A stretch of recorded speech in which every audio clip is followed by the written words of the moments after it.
weighed the baby. He was 9 pounds, 12 ounces, which I also love because I love being able to vouch for like, don't be afraid of big babies. It's so crazy to me, this narrative of like, oh, your baby's too big. We have to get your baby out early. It's like, why would my body grow this baby if I couldn't get it out myself? 9-12 is big, but there's women that have much larger than that too. So I just think like, I love that when I hear women have a big baby. I'm like, yeah, you go girl. And you spread the word. Getting pregnant and giving birth are two of the most exciting things you can ever hope to experience in this life. The moment you think you could be pregnant, you're frantically searching for all the best information, which is why you're here today. I'm Stephanie King, and with my many years of experience as a professional childbirth educator, doula, and lover of all things pregnancy, birth, and postpartum, I'm here to make preparing for your birth enjoyable, empowering, and totally easy. Each week, I'll cover different topics, interview professionals, and get into the nitty-gritty birth stories from mamas just like you. And when you're ready for more, you can join me in the My Essential Birth course at myessentialbirth.com, where I take you step by step through exactly how to prepare your mind, body, spirit, and partner for a birth you love. So let's get started.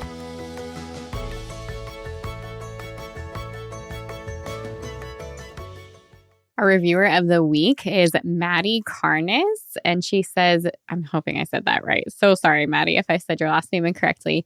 She says, second in-hospital water birth, both going over 40 weeks. I want to start off by saying how truly wonderful and empowering this podcast is. I now have 2 beautiful babies, both born at the hospital I work at, which has an attached birthing center.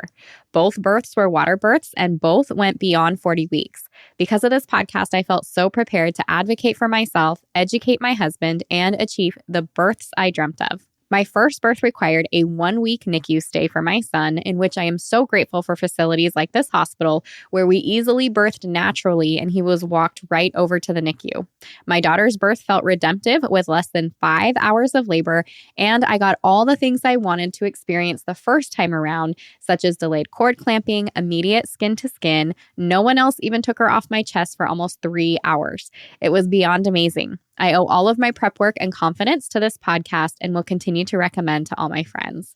Thank you so much, Maddie. Thank you for being here. Thank you for your review. Today, I'm so excited to share another My Essential Birth student story with you. Taylor Ward is joining me to walk us through her pregnancy, how she and her partner prepared using the course, and what it was like to bring her baby into the world. If you've ever wondered what it's like to go from feeling uncertain to fully confident heading into birth, you're going to love this conversation. And before we dive in, if you haven't grabbed it yet, we have a totally free birth plan customizer that will help you clarify your birth preferences and feel more confident for your big day. So just head to myessentialbirth.com/birth plan, all one word, to get started on customizing that and getting ready for your best birth. Welcome back to the podcast, Taylor. Thank you so much for being here again and for being willing to share another incredible birth story. For those who don't know you who are listening now, and I'm going to put everything in the show notes so that you guys get to listen to both of her birth stories because she is back again. Take a moment, introduce yourself, tell us a little bit about you and your birth partner, and then we'll kind of dive in. Yeah. So hi, everyone. It's Taylor back again. I am now a 30-year-old mom of 2. I live in Ontario in Canada, and my husband and I have just been loving the experience so far, all things pregnancy, birth, parenthood, and beyond. And yeah, we're currently in the thick of life with 2 under 2. I have a daughter and a son, and yeah, we just love every minute of it. So maybe not every minute of it, maybe a slight exaggeration, but you know, the highs, the lows, we'll take it all. So yeah, I'm excited to be back, and thanks for inviting me to come back on.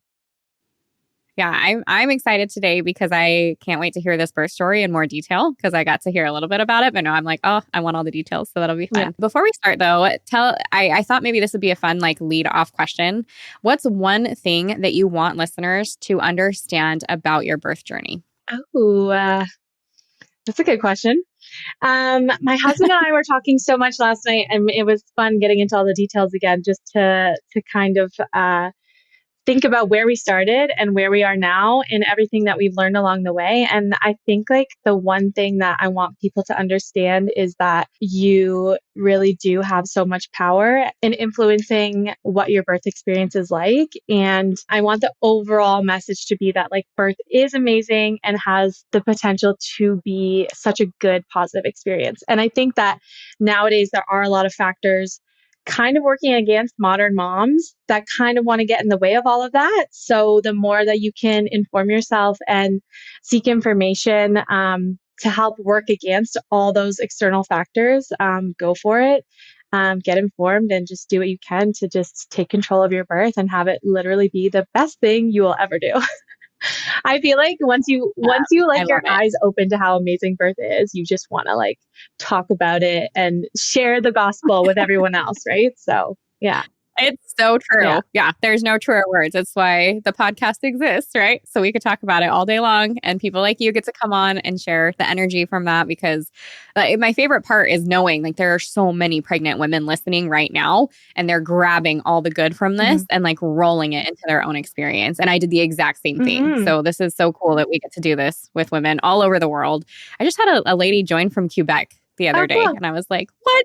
How cool is that?" You know, just where it's just everywhere. So, Oh, I love so it. neat that you get to, Yeah, yeah, you get to connect. it's like a one thing that is so universal that like no matter where you're from, like all women have this shared experience. And I love that that unites us and bonds us. And I'm just so passionate about wanting all women to have a positive experience. And when I talk to women who that's not necessarily their experience, it just hurts me. Like I'm like, oh, I just want better for you. And I do feel like these conversations play such a big role in influencing that. So yeah. Yeah, you're absolutely right. Okay, so with that, let's kind of dive into your pregnancy this time around. So, how would you describe this pregnancy overall? So I am just really fortunate. I feel like my first pregnancy was pretty healthy, pretty regular. You know, I dealt with a lot of like standard sort of minor symptoms. And then so I thought, oh, maybe the second time around I'm going to have a harder time. I actually think I almost had an easier time the second time around. I had virtually no nausea the first trimester, which was amazing, especially because, you know, I was doing pregnancy this time around with a toddler. That was like a gift that I didn't have to worry about that hurdle in the first trimester. The first symptom for me with both pregnancies was immediately a change in my energy levels. And for me this time around, it was like I was laying on the couch one night and 8 o'clock rolled around and I was ready for bed. And I was like, I need to take a pregnancy test. Because that is so not like me. I am such a night owl. And so as soon as I start to feel like I had those early bedtimes are calling my name, I'm like, ooh, I think I'm starting to grow a life. So yeah, I was a little tired in my first trimester. Of course, that's kind of inevitable. But other than that, I half the time forgot I was pregnant. Obviously, you're not showing or feeling anything at that point. So life just kind of carried on. And that was nice. And then my second trimester kind of was how I remembered it the first time around, kind of the fun part of pregnancy where you do start to get a little bit of a bump and that's cute, you know, a cute little bump. And then you're still feeling good and life is still pretty normal. I actually went to Europe again this pregnancy. I had a friend that got married in Sweden. So I went and I did a Europe trip. I went to Iceland. I did like this adventurous road trip with my friend. So honestly, I just like was living my life the same way that I normally would without being pregnant. And I feel fortunate that I could do that, that I was feeling good like that. It wasn't until my third trimester that I start to deal with like, okay, this baby's getting big. It's inevitably getting uncomfortable. One of the worst symptoms for me with both pregnancies is the leg cramps in the third trimester. I'm like terrified of those. So I don't know for women listening if you've like experienced this, but yeah, I would wake up in the morning and like stretch my body, and it's like that would like spark this leg cramp. And yeah, the first both pregnancies when that would happen, I'd kind of wake up and my husband would think I was in labor, and I'm like, no, just this weird pregnancy symptom. And I always joke with this pregnancy, you know, there's all the midwives' tales about depending on what gender you're carrying, it either makes you glow or steals your beauty. I definitely felt more glowy my first time around. My second pregnancy, I was like, Something weird is happening with my face. I was breaking out in my face a lot, and I was just like, whatever. Hopefully this clears up once this baby's out. But yeah, it was a little different in the sense that I couldn't necessarily relax as much as I maybe wanted to because I was spending a lot of time with my daughter. She was 9 months old when we conceived my son. So they have an 18-month age gap. So she's still very much a baby, very hands on. I was actually still breastfeeding her when I was pregnant. That was something that was a little bit of a learning curve and a little bit of a bummer for me is that my supply like completely dropped off. So I was trying to seek out a lot of advice about that because I did want to breastfeed her a little bit longer. And I was getting a lot of like conflicted information. Like some women have no issues apparently with it and breastfeed all the way through their pregnancies. And others were like, yeah, my supply basically tanked and I just could not get it back. So that was something that was a bit of a bummer, but it actually happened around a time that my daughter was kind of naturally weaning anyways and eating lots of solids. So that was okay once I came to terms with it. But just interesting, those little things that like as these changes are happening in your body, you're just kind of learning as you go. And yeah, it's always weird as a woman when you're looking for answers and you're getting led on these different paths where someone will tell you that's true and someone will tell you it's not. It's a little bit of a weird game trying to figure it all out. But yeah, it was a good pregnancy. This time around, I was due in September. So I was in like the thick of my third trimester in the summer. And with my last pregnancy, that was during the winter. And I actually loved having the like end of my pregnancy be in the summer. I know people are different about that, but I loved being able to be like at the beach, in the water, light flowy dresses, bump out sometimes if you wanted. I was like living in my house in a crop top and little boxer shorts and just letting the bump hang. And I loved that. So yeah, it was nice. And then you get to go into your birth, with a nice tan, a nice summer glow. So the summer pregnancy was where it's at for me. But yeah, it was good. I love that you shared that actually, because I have never been pregnant in the summer. I had my babies in January, March, and May. Okay. So I didn't quite make it to those warm months. And I've heard, just like you share, I'm so glad you shared that because I'm like, oh, I guess I'm really glad I was pregnant in the winter because I was so hot at the end. And, I was my own little heater and that was fine. But now I'm like, oh, yeah. I kept thinking, oh, I was never able to like get into water. We didn't have swimming pools nearby. Time I just did not have access to that, and I'm like, how nice would it have been that it was warm enough and I could be in the pool or at the beach and kind of let it all hang and relax and float a little bit. So that's cool. Let me ask you about your leg cramps. Did you happen to take any magnesium or any supplements to try and curb or help this? Or did you find anything that worked? Because I know you're not alone in this one. Yes, I started taking magnesium because that seemed to be when I was like looking for how to deal with it. It seemed to be kind of like the number one thing that would help. And yeah, I think my midwife sort of explained it to me, like when those leg cramps happen, it is basically like a deficiency of some type of nutrients that your baby is basically taking everything from you. And then when you're deficient, it kind of makes you more susceptible to this cramping. So yeah, I started taking magnesium, I believe in the evenings, and that helped. And I was also really careful about doing that long stretch in the morning with my body because I don't know why that seemed to sort of trigger it. I would kind of wait till I got out of bed and kind of stretch out that way. But yeah, magnesium and potassium I think helps as well. So I was eating a banana every day and things like that. That's awesome. Yeah. I can relate to that. It was the morning stretch or even a nighttime stretch, like any of those like big, like where you like point your toes and do that big stretch and you get that Charlie Hirsch and you'd be like, no, I'm so sorry. I didn't mean to stretch that far. Don't do it. Exactly. Yeah. You're like, didn't mean to go that far. Right. Yeah. Yeah. And I'm glad you shared about the nursing too while you're pregnant. Did you have any like pain or discomfort or actually even any kind of depressive episodes or thoughts or any other experiences while breastfeeding once you have those like pregnancy hormones and stuff going other than unfortunately the low supply? No, I didn't deal with any of that really. I actually dealt with when you talk about like depressive thoughts, I only ever experienced that one in like the first week of my very first breastfeeding journey with my daughter. I did experience that. And that was a crazy thing. I talked to a lot of women about that I know are going to breastfeed. I do warn them that I went through that because when I was going through it, it was crazy to me. Like I've always considered myself a very happy person with like a pretty stable mental health. And I never experienced what it felt like to all of a sudden I felt instant low, so sad, overwhelming dread. And it was like when my letdown came out and then it passed. It was like gone, fleeting. It was so fleeting. And I just remember going, okay, that was crazy. And I had to like Google what is happening because this is not normal. And, yeah, so it was like important for me when I experienced that to talk to other women about it, just to be like, hey, heads up, if this happens, it's like kind of basically a hormonal thing, and it will pass.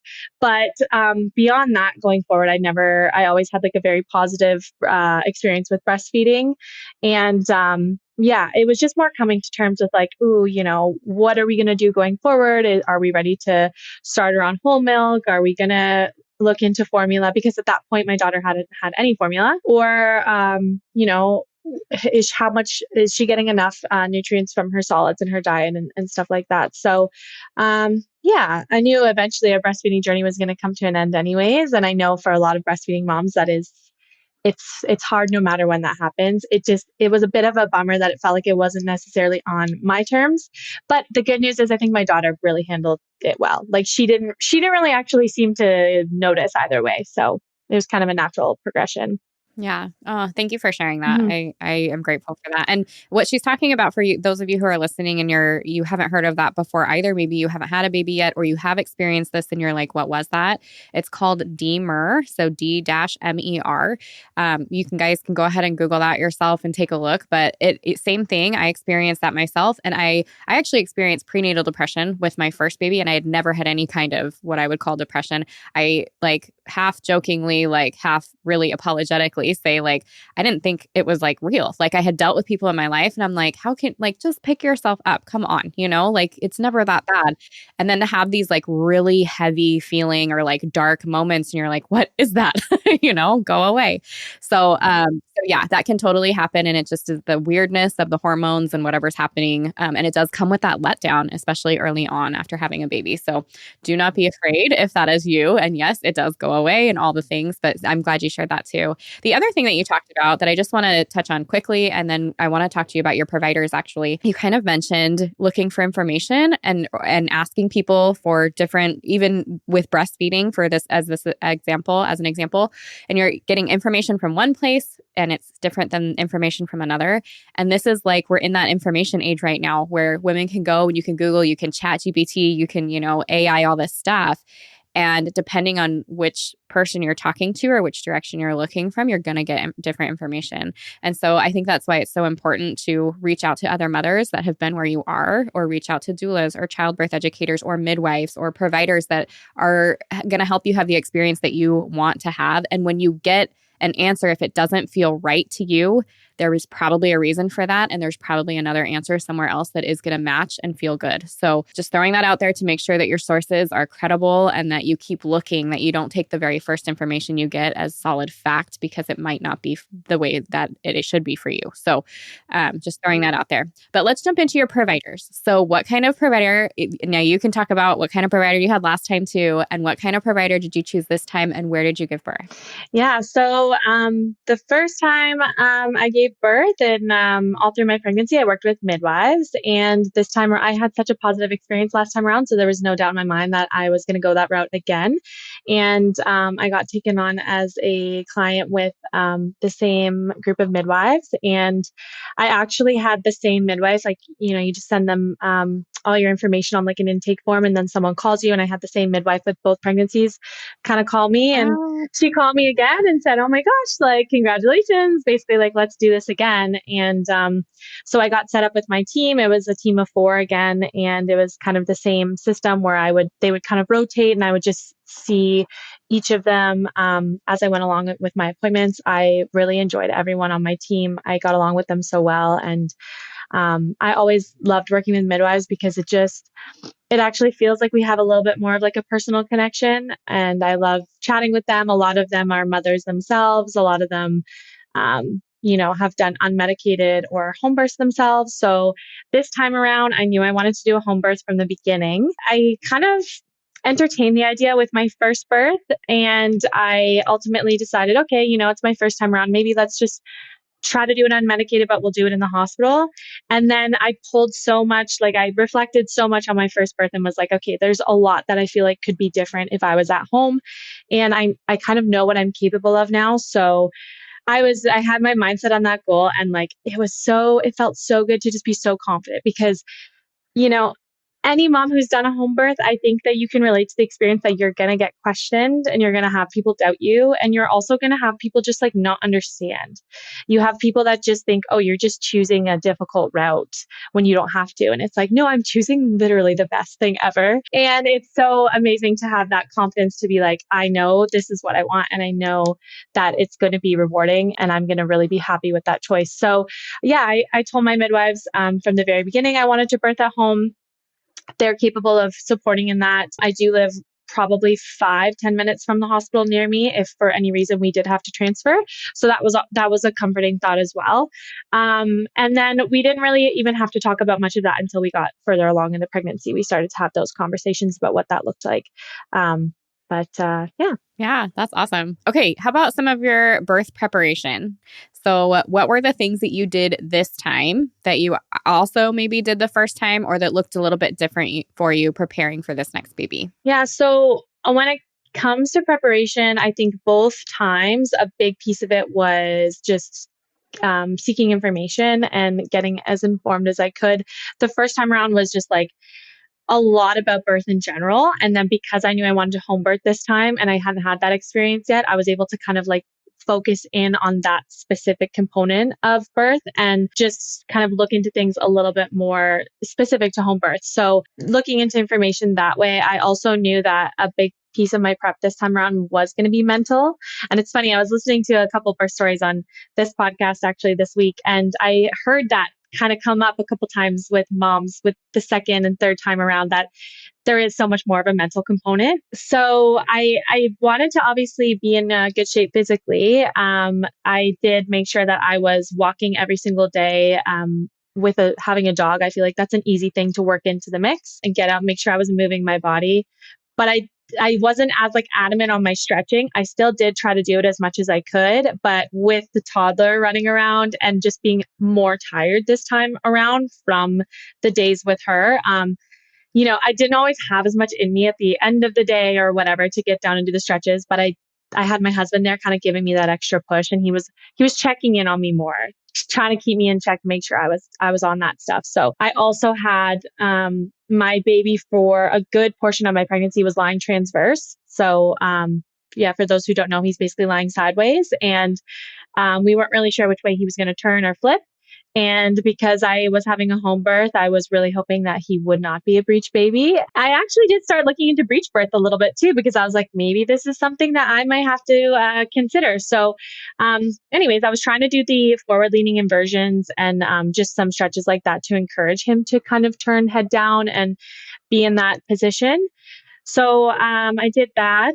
And then as far as the mental prep, I just wanted to make sure that I was really careful about not letting fear creep in this time around, because I feel like that actually played a big part into how my first birth went, is allowing fear to come in. And so I started really being selective on the types of birth stories that I was listening to. And it was no longer for me, it was no longer about I wanted the positive birth stories. I wanted the women who were just like so unafraid and so ecstatic and, were just like so powerful. Because I really wanted to pull from that energy and have my mindset be kind of structured that way going into my home birth. So I did same thing as first time around. I had a lot of affirmations. I had those on near my dresser, and I would read them in the morning, read them at night. I did a lot of meditation, just listening to different affirmations and birth meditations while I was either in the bath or just lying down at the end of the night. And yeah, I think like that covers pretty much most of it. But like I said, it's a big mental prep game. And that's probably also because that was like the piece that I felt like I really had the energy to still do at the end of the day after everything. I just get in my own head and make sure I was in a good headspace. Yeah. And that's so smart. And it's so true. After that first baby, you get really smart about how you prepare mentally as you go forward. So I love that. Yeah. How about your birth partner? So you mentioned your husband was really helpful, kind of keeping you on track and checking on you and stuff. What did you guys do to prepare together? Or do you feel like it just kind of came more naturally because you guys communicate well and all that kind of thing? Yeah, it definitely did come more naturally. I feel like he has been like right there parallel with me on a similar journey of like after the first birth, he was like, we get home birth. We got this. We can do this. Like he just saw what we were both capable of. And he was so confident on the decision to home birth as well. I think the way a big part of his role this time around was, stepping up with my daughter at times where I maybe had to rest or take a little bit more of a back seat. And we were talking about this last night, and he actually kind of said something that he would say to other parents is like, it's a really kind of beautiful opportunity you get as a father, specifically when your wife is going through like a second or third pregnancy, because it shifts the dynamic a little bit in the family. And before I got pregnant again, it was just the three of us. I at the time was still breastfeeding. I had a very close physical relationship to my daughter. And just as me getting pregnant, resting more, kind of ending my breastfeeding journey, it opened up a little bit of a different space for, my husband to step in with my daughter. And he's always been a very hands-on, very involved dad. But he was like, oh, it's kind of nice that you have to back off a little bit and I get to weasel my way in, spend more time with her. Like he just saw it as like really like more opportunity to bond with her. Maybe he was doing more bedtimes because I was going to bed earlier. So he actually loved that. And obviously, dads, they're so good for the physical play and like getting the energy out of your little ones when you're probably not doing a lot of that while you're pregnant. Right. So most of the pregnancy, that was like kind of like his big role. He watched or was on his own with my daughter for 10 days so that I could go travel Europe while I was pregnant, which was amazing. And, how fun. yeah, so he's very supportive that way. And then when it came to the actual home birth, he was funny. Like he was so chill about it. He was kind of like, okay, like, yeah, just give me like the spark notes. Like, what do I need to know? Like, I think he really was not worried. And then, he kind of knew what he had to do when the labor started. And so, he just wanted to make sure he had that information and he was ready to go once things kicked off. So yeah, I think that covers most of it for him. Yeah, that's awesome. How about your daughter? Were you planning on having her there with you? Did you call, family or somebody to be with her during the labor, or was that kind of on your husband? Did you have a doula? What other support did you have? I had watched so many birth videos where moms had their older kids there, and I think it's so beautiful. And I almost think that I would have that experience in the future if my kids were a little bit older, because she was only a year and a half at the time. I worried that if I didn't know how I was going to be handling things, and I worried that like her seeing me a certain way might actually, she just wouldn't be able to maybe understand, it might scare her. And I didn't want to be distracted by feeling like I had to like comfort her and work through that while I was trying to labor. So I was like, yeah, I think she might be a little bit too young. I like love the idea of her being there when like the baby comes out, but I was like, for simplicity, let's just have her go for a sleepover at her grandparents' house. And we were so fortunate that like she just based on the timing of when things kicked off with my labor, like we knew things started. She got to sleep all the way through the night, woke up in the morning, and I got to say goodbye to her. And yeah, and I was like, see you later. When you come home, you're gonna have like a baby brother, baby sister, and so it was fun. Yeah. That is fun. So you said baby brother or baby sister. So did you not find out this pregnancy if you're having a boy or girl? We didn't. We did a surprise gender again this time around. And that's another thing that I cannot recommend enough. It's so fun. Yes, I'm with you. I'm like, oh, I wish I would have done it for all three of mine. And we always said if we had more that we totally would do. Oh, you never did it? So no, well, we did it with our last one, with our third. Okay. And we loved it so much that we were like, if we have more kids, we're like, we should have done this with all of them. It was so fun. Yes, it's amazing.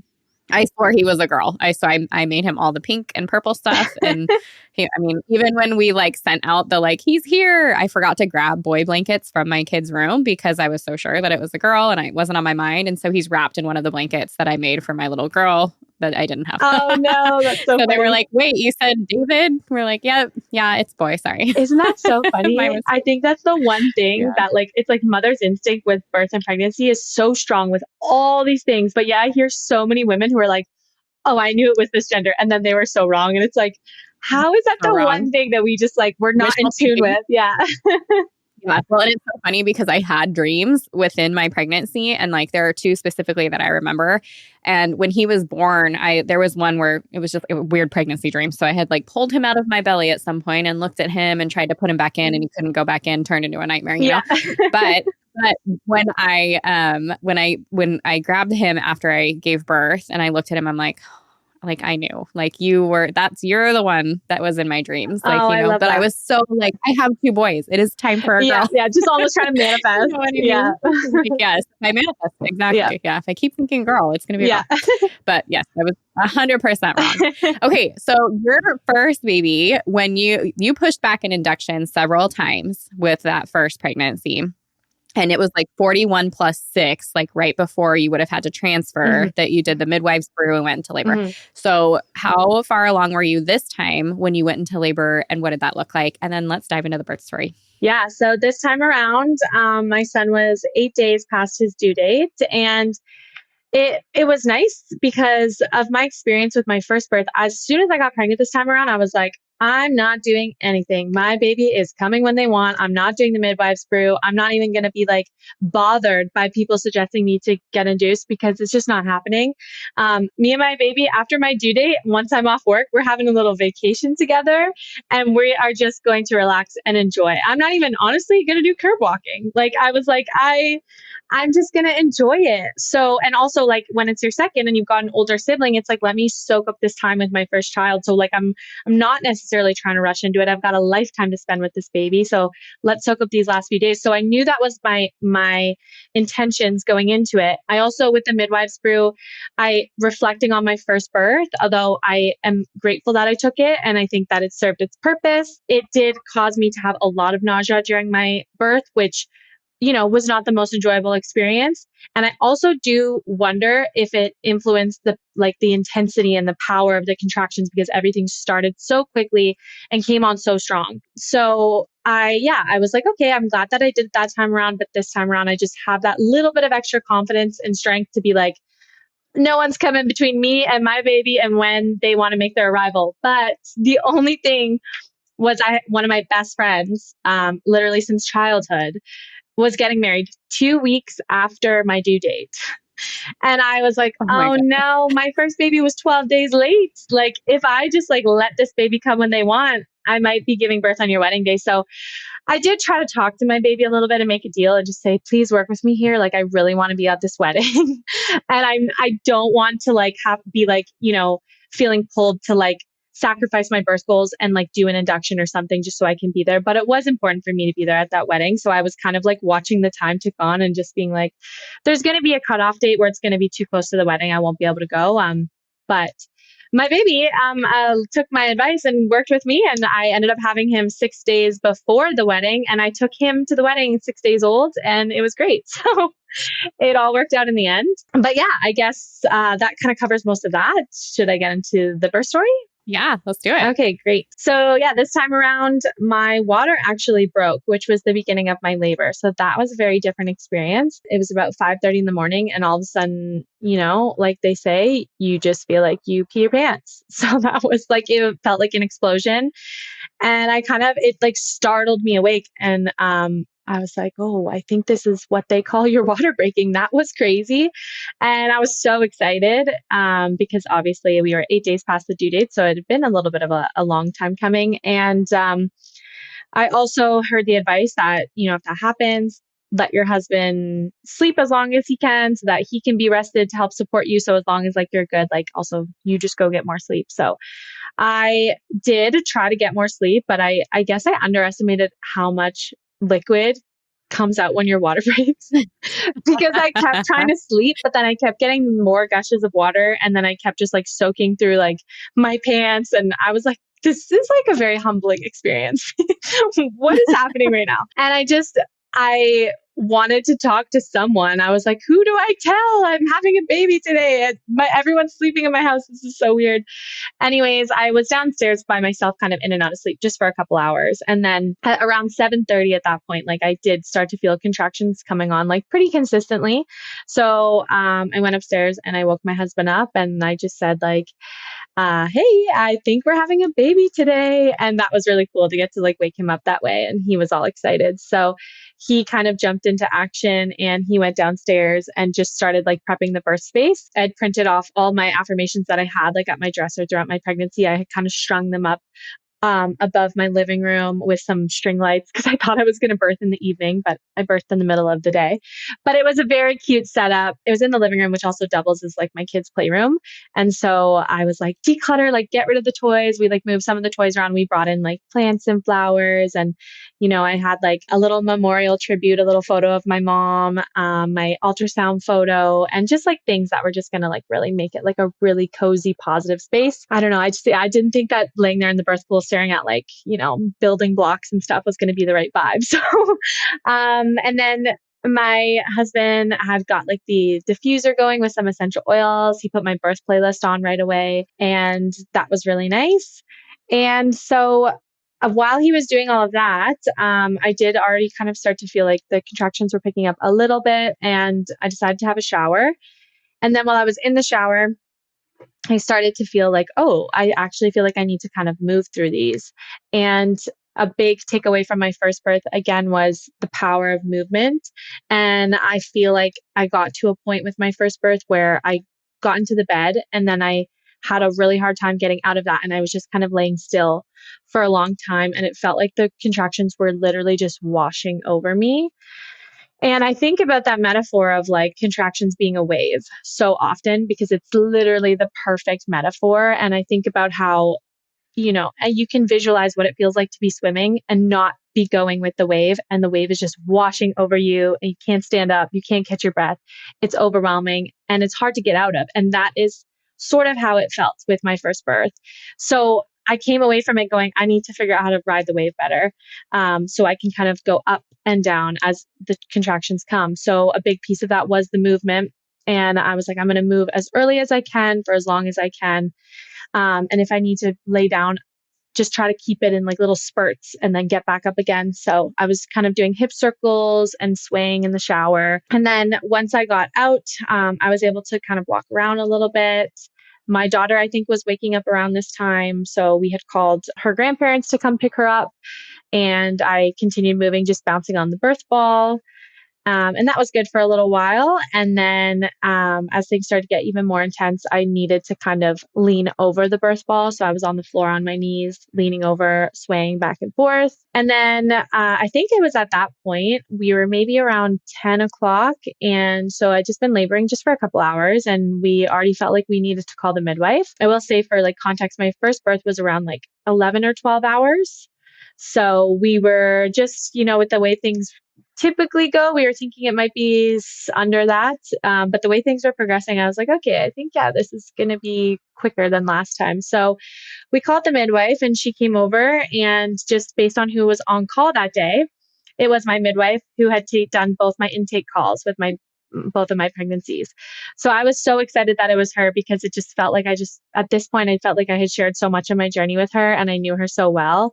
So I was like, oh, she's, going to be the one to deliver my baby. That's so cool.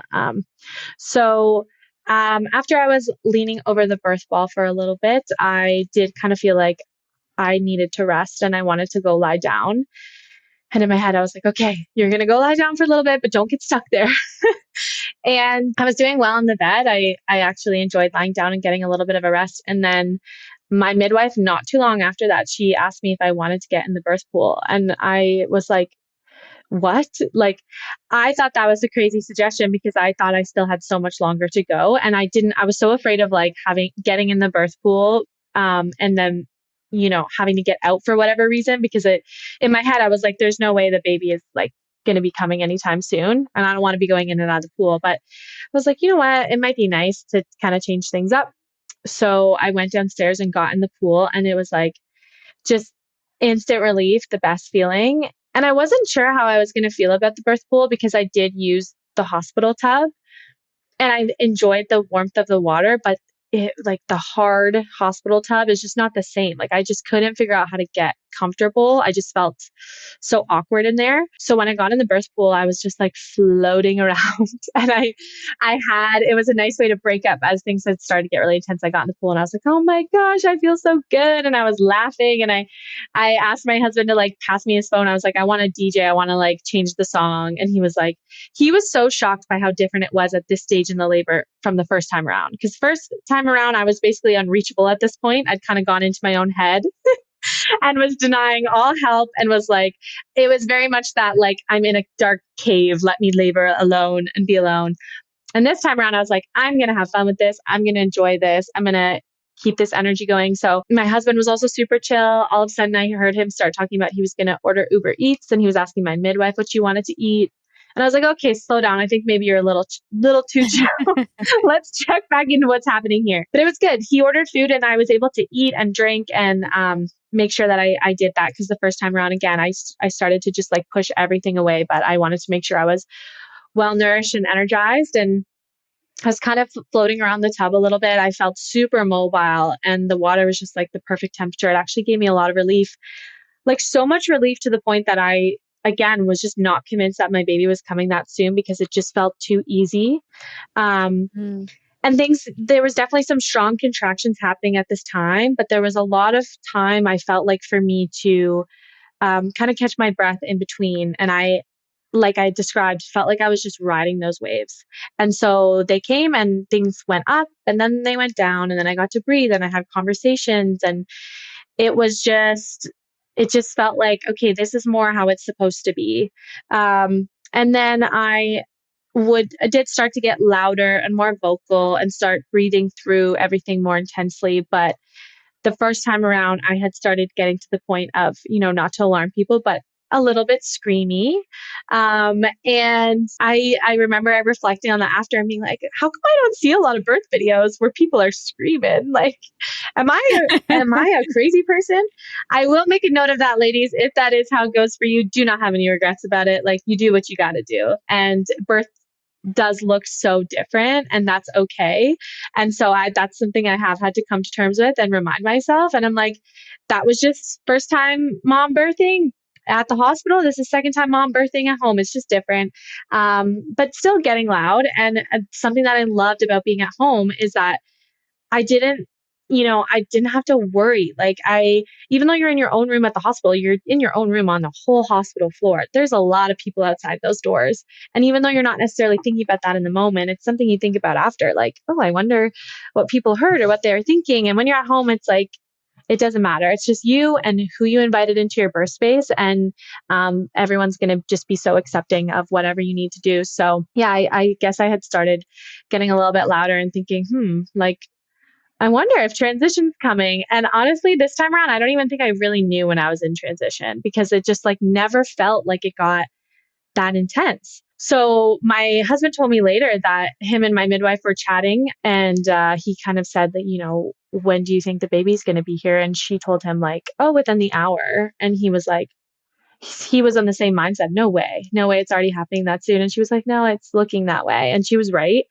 Um, so eventually my contractions kind of had turned into pushing, and I did do pushing in, like, I kind of just moved around the pool and pushed in different positions. For quite a while, I was pushing on my hands and knees. And I think that's actually how I ended up pushing the baby's head out. But something that was important to me this time around as well is I wanted to be a little bit more involved in like the pulling the baby up to my own chest. And the first time around, I was so beyond exhausted by that point that was not even remotely in the cards for me.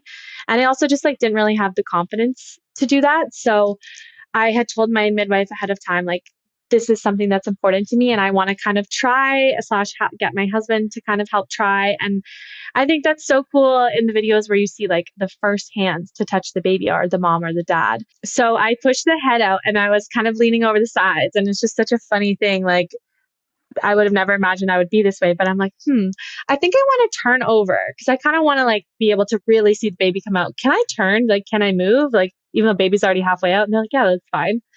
So kind of rotated around so I could be a little bit more on my butt. And then just a couple more pushes from there. So first birth, I think I pushed for about an hour, and it was quite a stressful experience because I wasn't maybe making as much progress as my midwives were like hoping for. And it felt like there was a lot of stress of like, okay, you really have to get the baby out soon. Or I just had this fear in my head of like, oh, you have to get the baby out, otherwise you're going to be rushed out of here. And like, it just felt like I was on a little bit more of like a clock or like a countdown. And this time around, pushing didn't really feel like a stressful experience. It was just kind of, I'll work with my body as I can, and we'll see what happens. And I pushed for, I think maybe 15 or 20 minutes this time around. And I was just trying to let my body kind of do its thing and not really like bear down like too much. And, my midwife, one midwife was telling me push like into your bum, which I was like confused by that advice. Honestly, Mhm. pushing is the one part of birth that I get a little bit like, I'm like, eh, I don't really know. I feel like there's more that I want to learn about that because it just feels like my body is doing what it wants to do. I don't really feel like I have much say in the matter, but I did end up pushing my baby out sitting there on my bum. My husband was kind of behind me on one shoulder. My midwives, I had two at this time. Once the baby got close to making his arrival, they called the second midwife. And the second midwife that showed up was actually an original midwife from my first birth team as well. So, and I love her. She's got a great positive energy. So I was really excited to see her come through the doors. So they were all kind of there as baby was coming out. And I needed like a little bit of help kind of like maneuvering him up, but my hands were on him and I was able to pull him up to my chest. And like the feeling of having him there in that moment was just like, I was like laughing and smiling and so ecstatic and just like looking at my baby like, we did it. This is so cool. And the first time around, although still in every way such a beautiful moment, it was a lot of like, I was overwhelmed with like relief and like I was so tired and I was still so excited to see my baby. But this time, like my energy was just very different. And because it was like that, like the first time I gave birth, of course it's different because it was my first baby. But the second she was out, I was like, what is it? What is it? What is it? And I was so focused on the gender. And this time my baby came out, went straight to my chest. So I didn't even see. And we're sitting there for like a minute. I watched the birth video back. It was like well over a minute had passed. And I'm just holding my baby and I'm just like living in the moment. I totally forgot to even check. I had no idea. I didn't even know the gender at this point. My midwife kind of checks in with me and she's like, so like, what did you get? And then there's like that second buzz of excitement where I'm like, oh my gosh, I don't know yet. So I was nervous of like how to like kind of maneuver him with the cord still being attached and everything. And I was just like, how do I do this? And my midwife's like, oh, just kind of, lean him back. So just kind of lean him back a little bit. And then we found out that we got our boy, which is so exciting. I also kind of I was leaning towards girl, was thinking it was a girl. So it was like a little bit of that shock, but it was so exciting. We were like absolutely thrilled. And yeah, I can't even find the words to explain that moment. It was so special and so beautiful and like honestly everything that I dreamed of. I couldn't say anything better about that. And we the only thing that was tough is that we didn't have a boy name picked out. So we're like, oh no, we have to sit on this for a little bit. He didn't have a name for like 12 hours. And then we eventually came to it. So yeah, that was just amazing. And then we just kind of floated in the water, like hung out in the pool a little bit, just the two of us. My husband was kind of taking some pictures. The midwives were doing what they needed to do. But we really just like, it was just me and my baby. And we just kind of had our space for a little while we waited for to birth the placenta. And then I birthed the placenta fairly easily. We just kind of put it in a tray and it floated in the water for a little while. So I think I was in the tub for quite some time. Just it was so nice that there was like no rush for anything. And it felt like I wasn't even paying attention to everything else happening in the room. I was just in that moment with my baby. And then when it was time to get out, my midwives kind of helped me stand up, just got sat over on the couch just to kind of like check me out and assess how I was doing. Weighed the baby. He was 9 pounds, 12 ounces. Oh, that's awesome. Which I also love because I love being able to vouch for like, don't be afraid of big babies. Like, it's so crazy to me, this narrative of like, oh, your baby's too big. We have to get your baby out early. It's like, why would my body grow this baby if I couldn't get it out myself? So 9-12 is big. That's the golden question. Yep. I'm so glad you said that. Yeah. Exactly. And then, yeah, 9-12 is big, but there's women that have much larger than that too. So I just think like, I love that when I hear women have a big baby. I'm like, yeah, you go girl. And you spread the word. Yeah. So yeah, he was bigger than my first baby, which was cool. And at that point, they were kind of just assessing him. And when I was laying there, it was a little bit, the one thing that was different this time around is I was feeling a little bit kind of not the best in that moment. I started to feel a little bit woozy and was experiencing like a little bit of pain. Almost like contraction type pain. And with my daughter, I remember like when she was out and the placenta was out, I was pretty much smooth sailing after that. So I was kind of expecting that and anticipating that. And when that didn't happen, it was a little bit of like, ooh, what is happening here? And again, just kind of a note about things just go differently depending on, a number of different factors. But it was nice that I was at home on my couch and like I just felt comfortable and in good hands with my midwives. They did see that I had, just a very, very minor tear, kind of close to where I had a small minor tear with my daughter. And the thing that I really appreciated this time around is my midwife had given me the option to not have stitches. And she told me, stitches may help kind of heal maybe quicker, or if you're moving around, and it's a good way to go. But if you don't get stitches, it can actually like kind of help heal more naturally.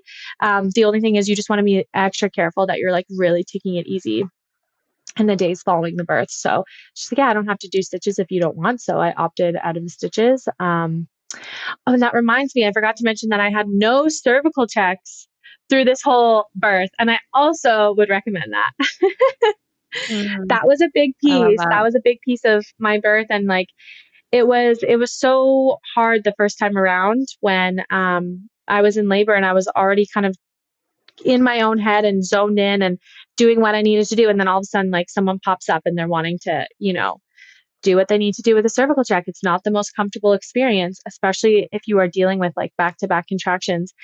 And after everything that I learned, I kind of realized like, you don't really need to have them. And they don't always indicate exactly, they don't really give you really concrete information. They can sometimes be actually misleading. So I told my midwife before, in the weeks leading up to my birth, like, can I just like set the rule that I kind of don't want cervical checks? And she was so comfortable with that. She's like, absolutely, you don't need to. If you change your mind in the moment, I'm happy to do it. But she's like, it was really helpful for me that I had a provider who felt confident and like not even phased that I requested that, like, and I don't think that would be the case depending on your provider, because there are some people that believe that they need to be doing that while you're in labor. So to be undisturbed in that sense was amazing. And yeah, looking back, it's like, it was so irrelevant at the time. My midwife could honestly sense, based on what I was doing, how I was acting. She's been to so many births. She kind of knew how things were progressing without having to interfere that way. So I loved that. Would definitely do that again and would definitely recommend. And yeah, after I was on the couch and I was basically good to head upstairs for a shower. My husband at that point got to have his time with the baby, got to have some skin to skin with him, which obviously he loves so much. My midwives helped me get into the shower, get rinsed off, get dressed into my clothes, and then get into my own bed. And then they bring you your baby back, and you're like, ah, here we are, like, and we get to be in this newborn bliss and this newborn bubble. And they like made sure that they brought me some food and made sure I had like a nice meal to have afterwards. And then they just kind of cleaned up what they needed to. And they stayed long enough that it didn't feel like they were rushing out, but they also were like, you guys are good to go. Like, you've got your baby, you know what you're doing, and our work here is done. So all the best. And they left. And it was just me and my baby. And the amazing thing is that I was up in my room, and my husband he took care of all the cleanup, emptying the birth tub, getting that all cleaned up and packed down, and cleaning up the kitchen and everything. And I was just so oblivious to all of that. So I got to just focus on just like being with my baby. And that was such a gift that he was able to do that for me. So again, as like a birthing partner, there's literally so much you can do that just makes the world of a difference to your wife. And we were talking about it last night, reflecting on like that first like 24 hours just at home with just the two of us and our baby. And we were missing our daughter so much and looking forward to be reunited with her. But like, we're like, something about that first 24 hours was just like so blissful, so peaceful. And he was like, it almost felt like literally nothing else in the world was happening. You're just like so zoned into that and just captivated by the miracle of it all. And how amazing it is. And you're just trying to process everything that just happened. And yeah, it was so nice to not have, someone poking their head in every hour or so to ask you questions and like, how's breastfeeding going? And, having a nurse like show you how to grab your boob and shove it in the baby's face and like all these things. Like it was, we got a lot of help and we appreciated a lot about our experience in the hospital the first time around. And I think that it was valuable to me as a first time mom. But because I didn't need any of that the second time around, I loved being able to just not have it and to just be like, I know where to go from here and I'm just literally going to soak this up and nothing's going to interfere with that. So that was so special. And then I had uninterrupted time to stare at this baby's face and say, what am I going to name you? So, Aw. yeah. Okay, can I take you back just for a moment? And I just want to talk about in that birth space. And I absolutely love your story. This is such a beautiful story. And the contrast, because they were both great experiences. But then you even just, and the strength and the joy and like all that stuff that you said you were looking for in other births. I feel like you get to relay that so well to moms. And that's so cool. But let's go back. And I just want to talk about kind of contractions and kind of how those came on. And if you remember at all, kind of how far apart they were, what they felt like, how long they were lasting, and how you worked through them. And then if your husband was helpful with any of that, was he kind of hands-on? Were there things that you did to really relax or work through them? Because even in listening to you speak, how you were like, I really thought we had more time to go. It felt really good. All these like positive things. I'm so curious about how you handled them. Yeah. So, I would say as far as like how long they were lasting and how close they were together, like right up from the point of when I told my husband like we're having a baby at 7:30, I feel like between 7:30 and my son was born at 12:30, so it was about 5 hours of kind of just like consistently working through contractions. And from the point when I got in the shower, they were like a few minutes apart, I would say, and then slowly kind of progressed from there. But with my first birth, when I was leading up into transition, it was just like back to back to back to back to back. It did not feel like there was a time where I wasn't having a contraction. And I never went through that this time around. They did get closer together and definitely stronger and more powerful, but never to that extent. And then for working through them, like I said, movement was absolutely key. And then a huge thing, again, bringing it back to that mental prep, which I'm glad you asked about, because I actually like repeatedly over and over again during this birth said, I'm not afraid in my head. And I basically like dismissed the fear because as things are changing, and I remember how my last experience was, I could start to feel those thoughts of like, you know, the talk that's like, it's going to get harder. It's going to get more intense. Like, are you ready for this? And I just was like dismissing those thoughts. Like, nope, you're not, there's no room for you in here, and like drown them out basically with just telling myself, I'm not afraid. I also will say, like, I am not really a religious person, but I'm very open when it comes to spirituality. I would say that I'm on a little bit of a journey in that sense, that I am open minded and I'm kind of like, I feel like I will at some point in my life be more grounded in what I believe. But right now it's kind of an open thing for me. But I did notice that a lot of these birth stories that I was listening to or watching, there was always like a spiritual component. And I did have to reflect, like, what if your first birth was so hard because you were trying to do it on your own without, the power of God or some greater power? And maybe we're not supposed to do that. And there's so many women, and like Stephanie, I know this is a part of your birth stories as well, like that can attest to calling out for that support and saying those prayers actually played a large role in being able to persevere and have control of your birth in such a powerful, positive way. So I did actually lean into prayer a little bit in this in this birth as well. And I prayed a lot, just saying like, please don't leave me in this moment. Like, please be here with me in this moment. And so those two things, I think, actually played a huge role in how things went. It just like protected my headspace, made me feel really strong and powerful, and just let me kind of like stay in this space where I was able to keep going and not feel like I was like losing track of how things were going, because that is how it happened the first time around. So my husband was also there. He was doing, when I was in the birth pool, he was doing a lot of counter pressure on my back, which was amazing and was giving me relief this time around. he said it was a little bit hard to kind of lean in the tub, and he was right there in the water doing it. It was kind of hard to figure out how to do it, but he did do it and it was helpful. I even used my birthing comb this time around and actually felt relief with that, squeezing the birthing comb and just focusing on that. The first time around, I was like, what is this? This does nothing. So so much of it was like a lot of the pieces were there the first time around. It was just that mental component that really made everything click. And I learned a lot about how fear can actually trigger and increase your pain and how pain feels in your body. And so I thought that was such a cool concept and like so interesting to apply in other parts of your life too. Like, wow, like we actually hold a lot of power within our own brain, and I just don't think we even really realize that. So I was like, it was so funny leading up to my birth. I was like, when things would happen where I would like experience pain, like some type of like a stub my toe or whatever, like I'd be like, okay, this is good practice. It doesn't hurt. You're not afraid. And it sounds silly, but I honestly tried to understand and feel how processing that pain felt differently depending on what I was thinking as it was happening to my body.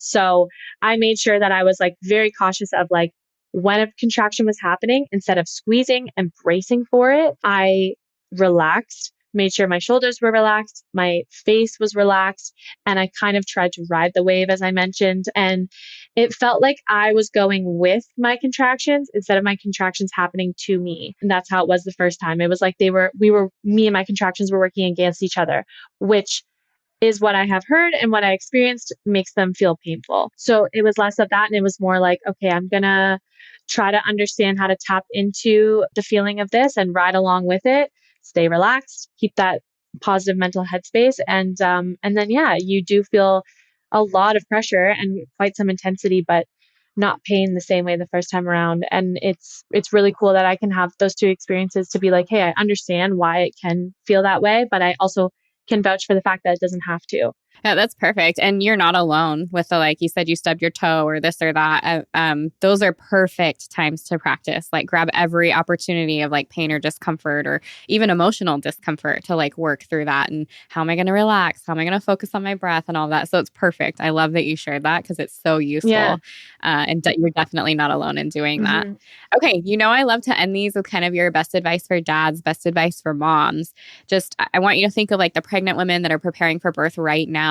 What do you want to say to them? This is tough. I feel like what I want to say is very similar to what I said last time, but it's just like understanding that you've been given the greatest gift to experience something so unbelievably incredible, something that there's not even words to talk about. Like basically make the most of it, try to lean into all the positive aspects of it, enjoy, soak it up, learn along the way, do your prep, but don't stress about it. And again, I just want to reiterate what I said last time. You can do your prep and you do have the power to influence things going a certain way, but birth will look so many different ways and things may come up that were not anticipated. At the end of the day, you just have to feel so grateful for being able to birth your baby, grow life and bring it into this world. And I think that a lot of it is about perspective and how you choose to look at it. And I know that there's a lot of women who would just die to have the privilege to get to do something like this. So if you are one of the lucky ones who gets that gift, it's just like embrace it and surround yourself with people who are, I feel like-minded, like really makes a big difference because there's a lot of noise in this space and you can so easily get distracted by the wrong messaging. So if you're here listening to this podcast right now, it's a good sign that you're kind of like seeking out those positive resources and surrounding yourself by people who just think birth truly is the coolest, greatest thing, because it is. And then from my husband's perspective, he's full of all sorts of great advice. I wish he could have been here on the podcast today, but his advice this time around was he wanted to focus on home birth specifically. And he basically said, after our birth, he said, all I want to do is like support other families and encourage them to try for a home birth. Like it just feels like what we experienced was so amazing. He so desperately wants other people to have that same experience. So he said, if you are considering like an even just an unmedicated birth, but particularly home birth, just like continue to challenge the stigma that home birth is reckless and dangerous. And he said it's actually, in our experience, comparing like our experience with birth to everyone else we know who's gone through it up until this point, it's actually been so the opposite.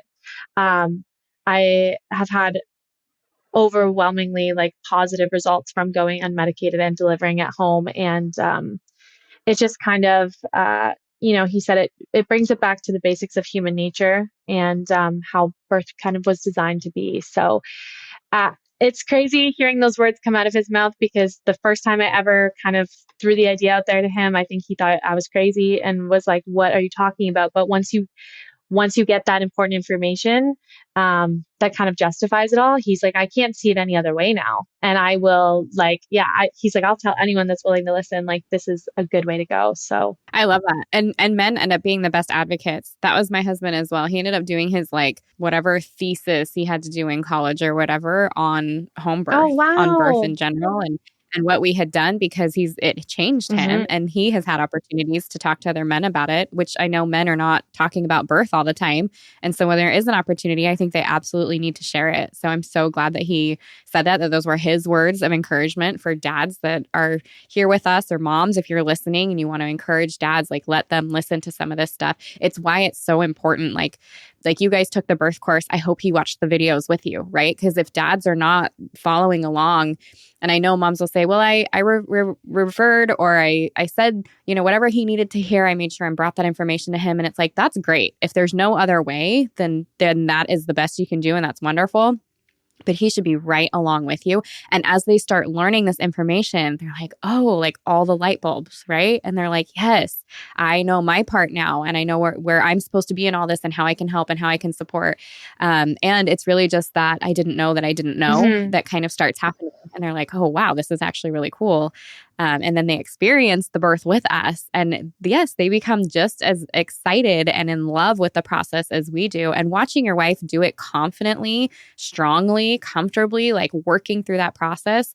I mean, you see men just in awe of their wife, just how incredible is she, and the love and the bond and everything that happens in that sacred space you were talking about is just beautiful. So thank you for sharing you're that. so right about that. And that's something that like I don't talk about a lot, because I'm talking always about the baby, but what it does to your relationship is just amazing. Like the more that you can kind of like keep that birth space more about you and your partner and your baby, and without all the distractions, like it unites you and bonds you in such a powerful way. And my husband was, I think, like watching other birth videos was actually such a transformative experience for him in the birth course. He loved that. Like we loved that when you got to like the end of like a chapter or like a piece of it that you were working through, there was links to different birth videos. He got emotional watching them. He got inspired by them. He was so moved by them, as I am. But like, I feel like it's like more likely that a woman is going to go kind of like seek out that kind of stuff. And maybe at first it seems a little bit odd, or it seems like, oh, I shouldn't be watching this. It's so Sure. it's so intimate. But otherwise, what is your experience before you go into your own birth other than what you see in Hollywood? Right. Which is so Yep. inaccurate, right? Or that's it's so hard to challenge that mindset of like, oh, birth happens on a hospital bed on your back with the epidural. Right. And it's like, no, it It's actually unsafe any other way. exactly. Right. It is so different than that. And actually we're, like we said, learning that like there's a lot that keeps you actually you and your baby more safe doing it that way. You're actually kind of like protecting you and your baby from some other interventions. So watch those birth videos, listen to those birth stories, and just pull out all the good pieces and know that like you and your partner and your baby are all so capable. And I look forward to listening to more birth stories. Every time I hear a positive birth story, it's like a win for women. It's the best. Yeah. No kidding. Yeah. Sent out into the universe with all the good vibes. Yes. Yeah. I love that so much. Well, thank you, Taylor. This has been so fun, and I really appreciate you being here with me today. Thank you so much. Thank you so much for tuning in and listening to Taylor's birth story. I hope it felt you leaving inspired and confident for your own birth. And if you haven't already, don't forget to download the free birth plan customizer at myessentialbirth.com/birth plan, all one word. It's a simple step-by-step tool that'll help you get clear on all of your preferences and how to communicate them properly with confidence to your birth team. I'll see you back here next week. If you loved what you heard today, the very best way to support this podcast and help other moms to find it is to leave a quick review. I read one at the beginning of the episodes, and I would love for yours to be next. And if you're ready for even more pregnancy, birth, and postpartum goodness, come join me in the My Essential Birth course at myessentialbirth.com, where I will hold your hand and walk you through pregnancy and birth step by step so you're totally prepared for a birth you'll love. See you next week.